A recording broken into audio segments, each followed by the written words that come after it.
It's Chinedu, your health gist partner. I'd like to ask you a question. Are you currently taking medication for your blood pressure and you're not getting the desired results? You might be doing something wrong.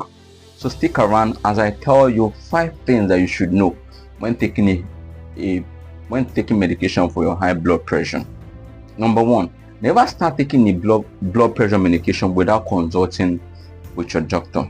We often hear people say, oh, what I'm taking currently was what my friend gave to me or recommended because that was what he used that works for him.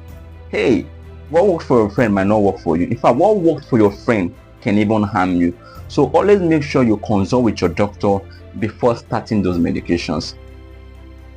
Number 2, you may not need to take your blood pressure medications daily. Now, you've been prescribed blood pressure medication does not mean that you have to take them daily. They are not antibiotics or anti-malaria that you have to complete the dose. Here's what people do not realize. Continuous use of your blood pressure medication can bring down your blood pressure so low such that it can cause fainting or even dizziness. So it is crucial for you to always monitor your blood pressure. On days when it is stable, you can skip a dose of your drug, but you do not do that without consulting with your doctor first. Never get tired of taking your high blood pressure medications.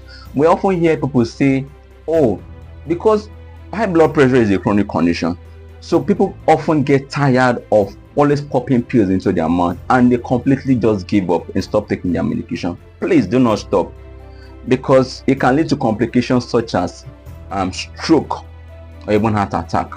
Number 4 thing that you should do is this: always take a record of your readings. For every time you check your blood pressure, always keep a record, because your physician or your doctor might need it in order to make adjustments to your dose. And finally, technology has made it possible for us to take charge of our health. I implore everybody who has a high blood pressure to get a machine that they can be using at home to monitor their readings on a daily basis. Thank you for watching. I will see you in my next video, but do not forget to like, share and subscribe to this channel, because I will be bringing you more health gist in the days to come.